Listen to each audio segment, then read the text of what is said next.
Kæru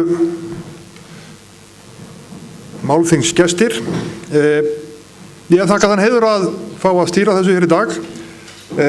Rifjaðist upp fyrir mér áðan að það er sennilega 26 ár síðan ég stóð síðast á þessu sviði. Það var í uppfærslu leikfélags Hvammstanga á leikritinu Mann og konu og ég leik þessa tvíblið.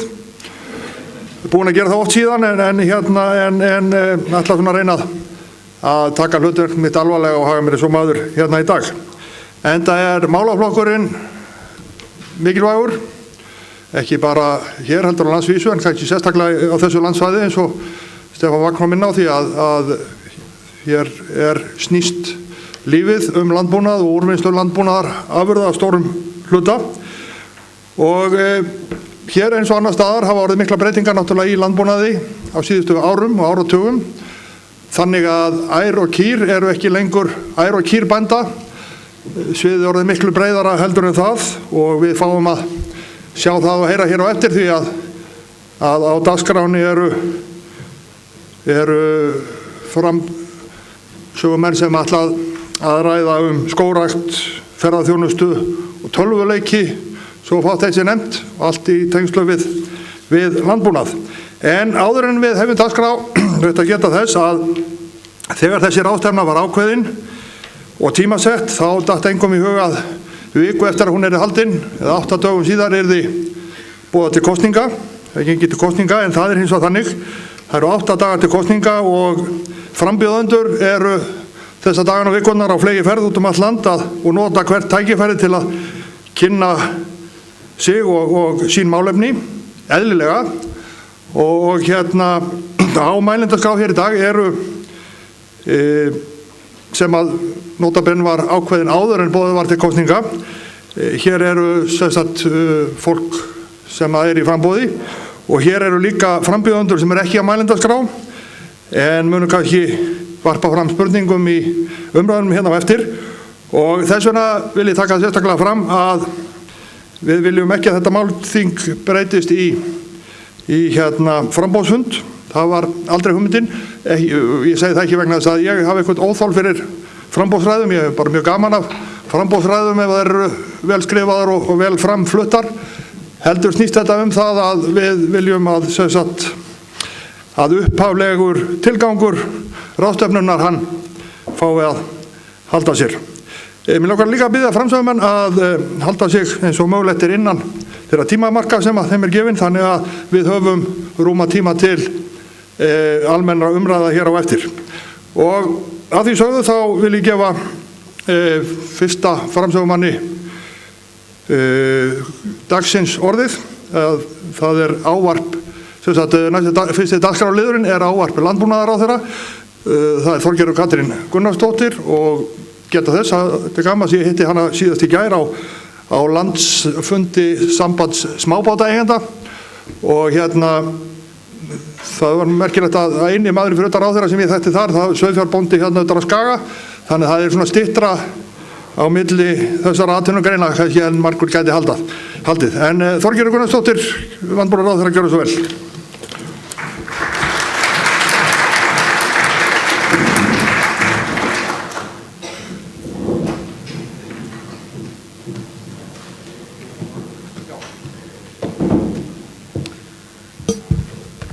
Já, fundarstjóri, kæri Gísli og góðir fundargestir. Já, það gaman að koma hingað og ræða hér í félagsheimilinu Hvammstanga framtíð landbúnaðarins. Það kærkomið tækifæri frá því sem ekki má nefna hér núna í dag, kosningarnar.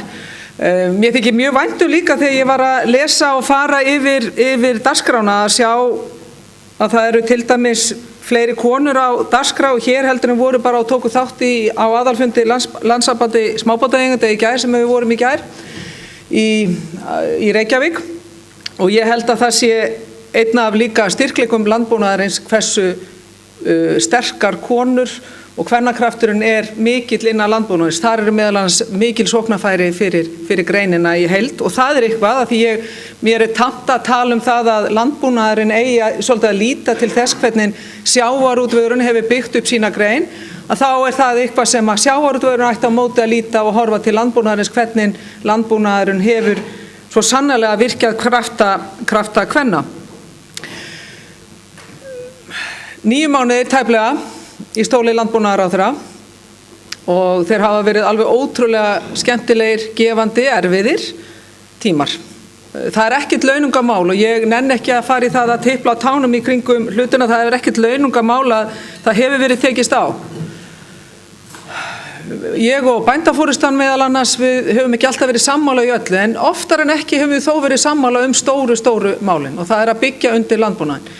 Við höfum haft ólíka sýn á það, hvernig við höfum og viljum nálgast markmiðið að styrkja frekar og efla frekar íslenskan landbúnað, en það er hins vegar mikilvægt fyrir hvern það er sem er í stóli landbúnaðarráðherra hverju sinni að geta tala tæputungulaust, opinskátt og frjálst við forystu, hvort sem það eru bændasamtakana, sjávarútvegsins eða annara mikilvægra hagsmunagæslu samtaka. Og þetta er líka búið að vera ákveðið lærdómsferli fyrir mig, tvímælalaust, ekki spurning. Ég hef hugsanlega látið frá mér einhver ógætileg ummæli, en ég hef líka hugsað það hvernig hægt var að veita ráð það, hvernig hægt var að byggja upp þetta samtal en frekar. Og þar eru tækifæri því sem að muni síðan skila sér inn í uppbyggingu greinarinnar. Þetta snýst ekki þá, ég er sannfærð það sama hvar ég hef komið og eitt af því fyrsta sem ég gerði í stóli ráðherra var að ákveða það að flytja strax skrifstofu sjávarútvegs- og landbúnaðarráðuneytisins út á land. Tók yfir stjórnina með og við fluttum til Vestfjarða, vorum ekkert að fara í bæinn eins og það er ekki verið að líta eins inn, heldur vorum við næstum eina viku á Vestfjörðum þar sem við heimsóttum bændur og búalið, sjávarútvegsfyrirtæki sem bændur. Og það sama gerði ég aðeins síðar, ætlaði síðan að klára hringinn á þessu ári, en það bara býður betri tíma.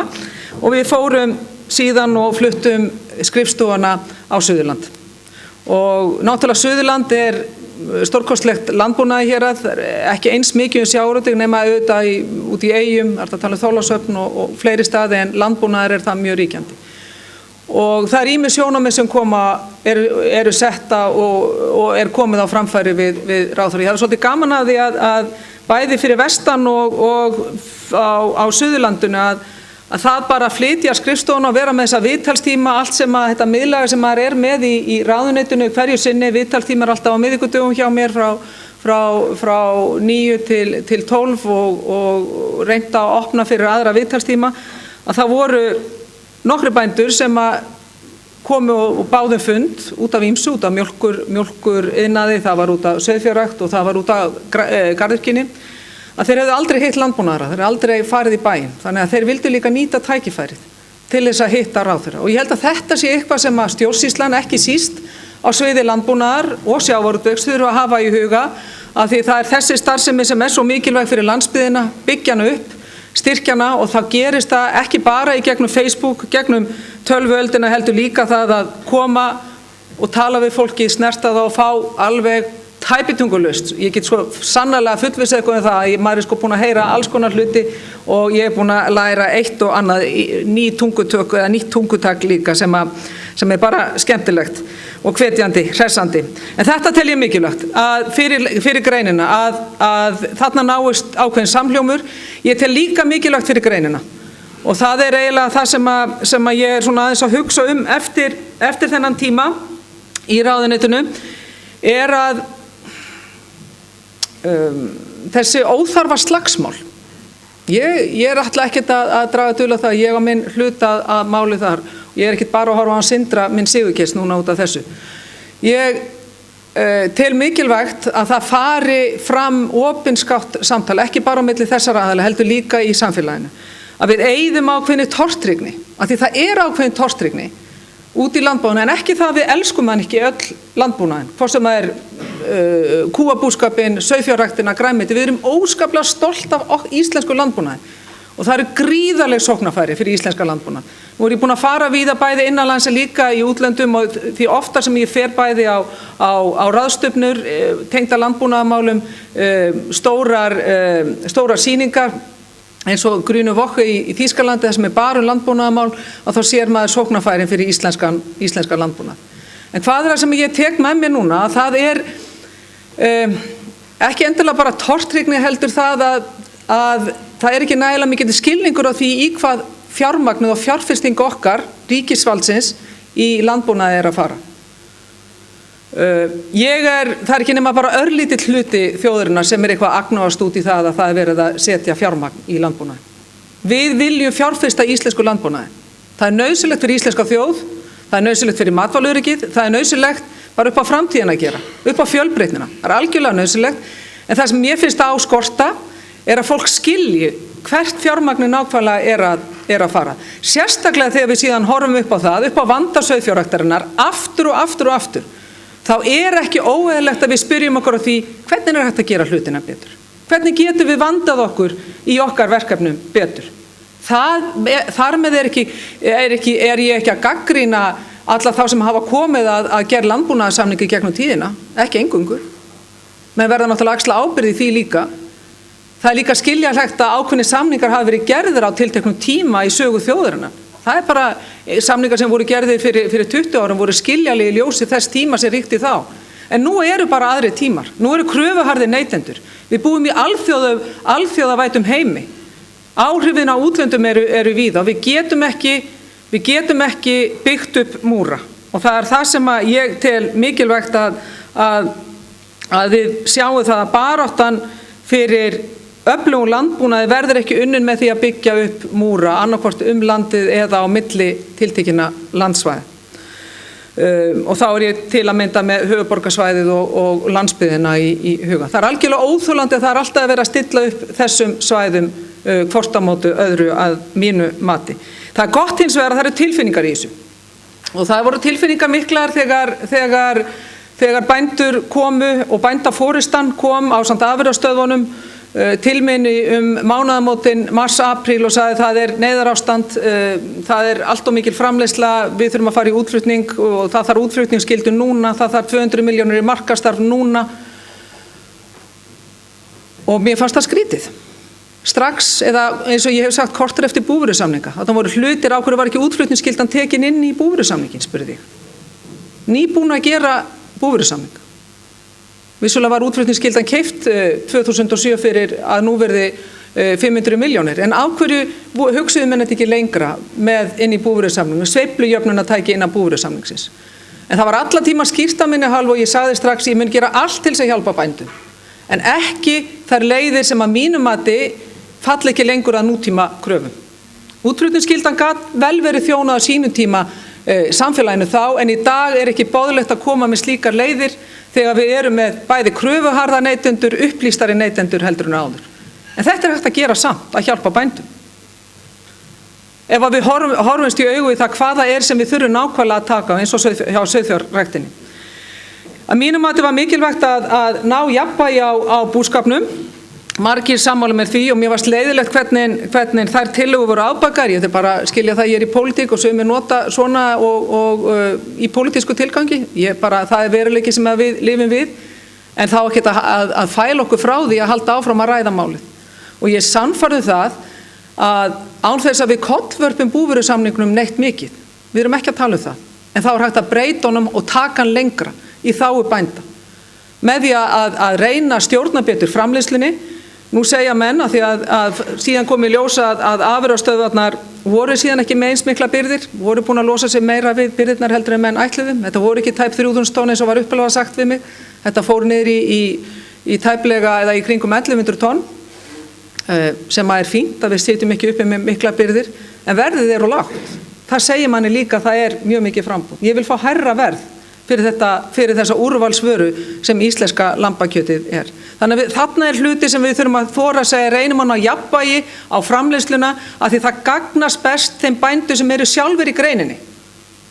Ekki kerfinu, heldur þeim bændum sem eru að vinna innan greinarinnar. Og að sjálfsögðu eigum að þora að tala svæðisbundnan stuðning. Þetta svæði, ekki spurning, það á sérstaklega að forgangsraða í þágu bænda sem eru á Vestfjörðum, að mínum mati eru hér á Norrlandi vestra ákveðnum svæðum og ákveðnum svæðum á Norrlandi eystra. Þessi svæði eru betur til þess fallin að vera með sauðfjárrækt og við höfum sérstaklega að styðja bændur sem eru hér, sem eru lengra frá þéttbýliskjörnum og eiga erfiðara líka með því að samþætta aðra vinnu sauðfjárbúskapnum. Fullt af tækifærum í þessu. hægt að ýta undir og ég held að þetta muni líka hjálpa til varðandi unga bændur.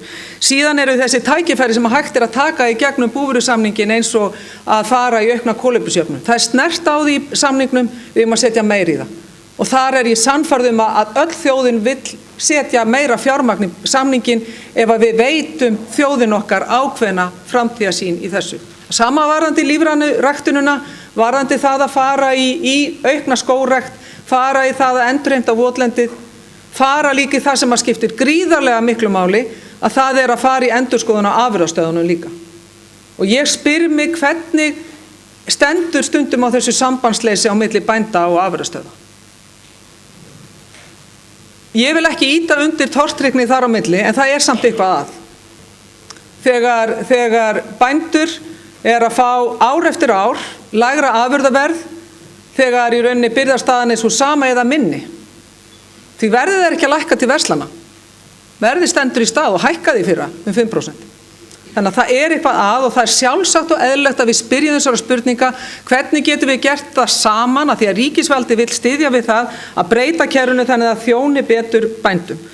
Og það líka að hugsa tengslu við afurðastöðvarnar sem að margir bændur og sérstaklega ungir hafa nefnt við mig og sendt mér pósta að það hvernig getum við stutt undir framtaka eins og beint frá bíli.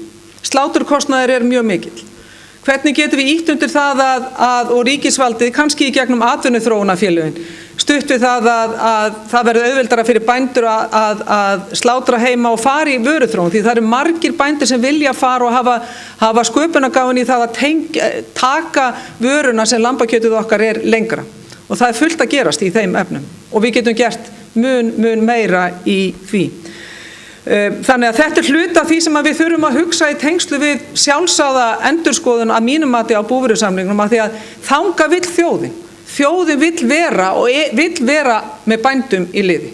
En þá þarf að mínum mati að þora að segja við ætlum að breyta kerfin sem hefur ekkert endilega boðið upp á besta umhverfið fyrir sauðfjárbændur í gegnum tíðina. Það gengur ekki að sauðfjárbændur sem ein duglegasta stétt landsins þurfi í rauninni alltaf að standa frammi fyrir því að vera láglaunastétt. Það segir mér eitthvað að við stjórnmálamenn megum ekki sitja hjá og ekki taka bara varðstöðu kerfið heldur að taka það lengra. Og af hverju ég að segja það? Það nákvæmlega út af því að við þurfum að tala framtíðina í landbúnaði. Ef við ætlum að tala framtíðin í landbúnaði þá þarf kerfið að vera sveigjanlegra.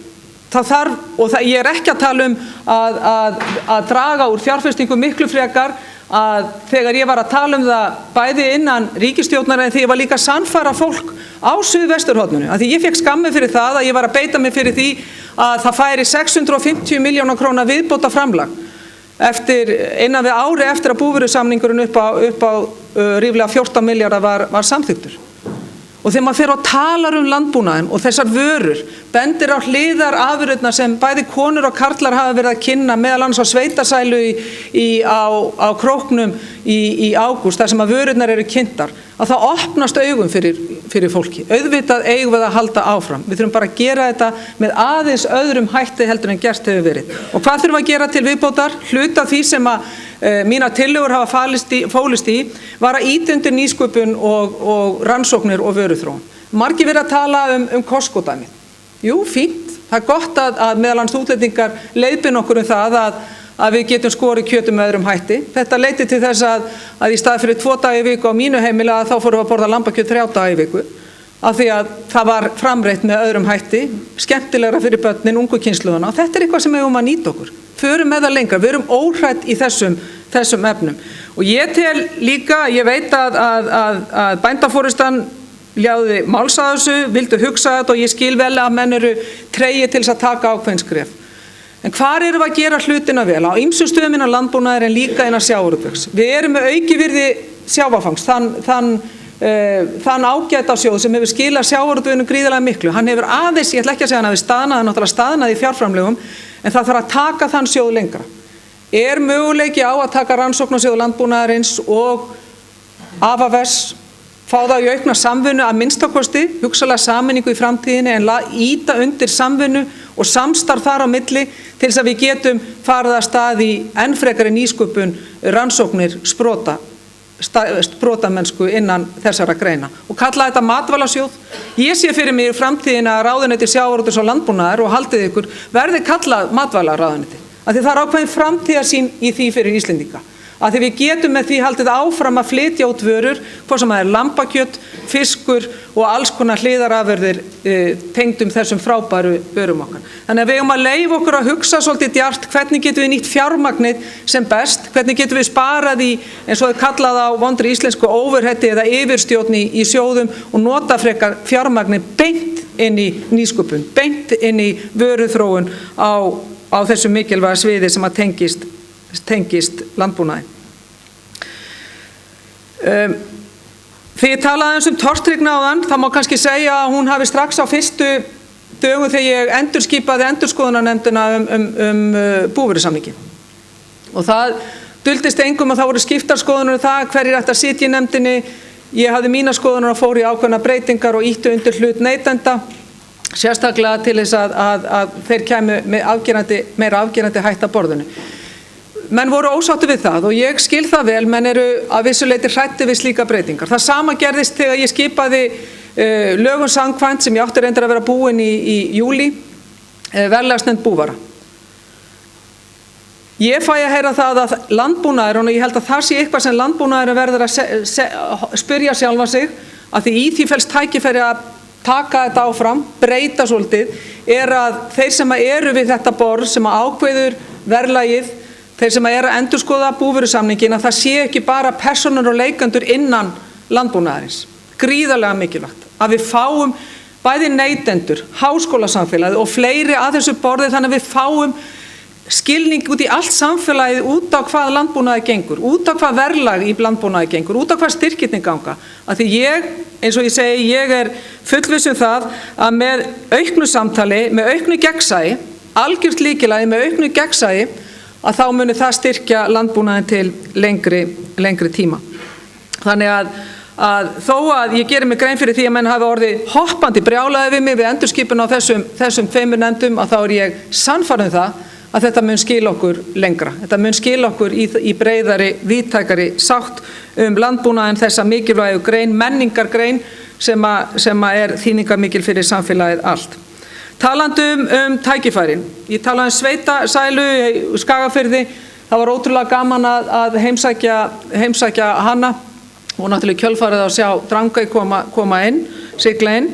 En á morgun aftur í Sauðárkróknum, það virðist margt vera að gerast þar, þá er til dæmis verið að opna próteinverksmiðju, afurð úr misunni okkar sem hefur farið í rauninni flotið með ákveðnum vondum umhverfisáhrifum út í sjó, sett út í sjó, en nú er verið að nýta þetta í annars ágætt bús eða spritt eða spýra, menn muni þróa þau efni út í aðrar afurðir sem að mínum mati, og ég sannfærður það líka, að við munum nýta okkur allri greininni til hagsbóta.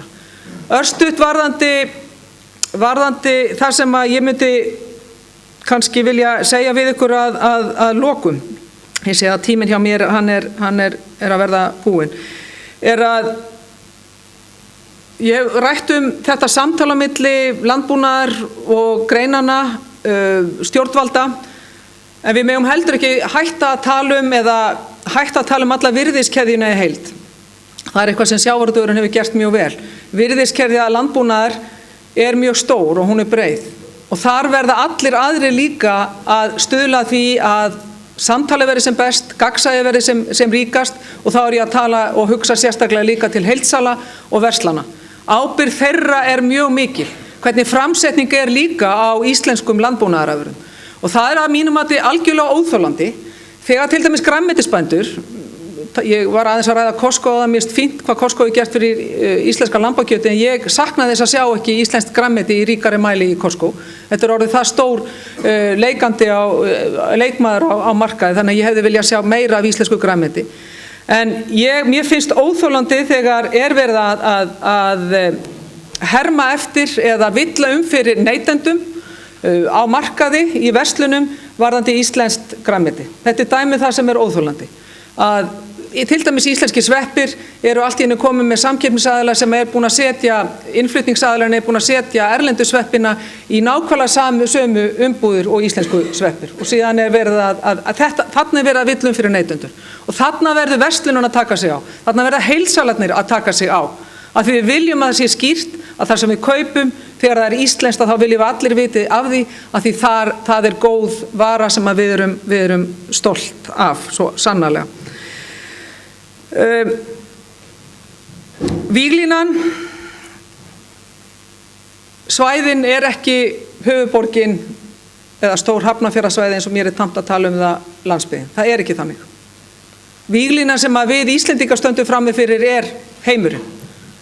Við erum að verða miklu alþjóðasinnari, við erum að vera miklu tengdari heldur en nokkuð tíman áður og þá eins gott að við vöndum okkur. Og við erum að gera það og við getum gert enn betur, meðal annars með því að fara í það að gera skýrar kröfur til upprunamerkinga, skýrar kröfur til þess hvernig við tryggjum matvælaöryggi og setja fram skýrar kröfur það hvernig bæði innflutningsaðilar setja fram sína landbúnaðarafurðir en líka það hvernig íslenski matvælaframleiðendur haga sinni framleiðslu og hvað þeir setja í hana.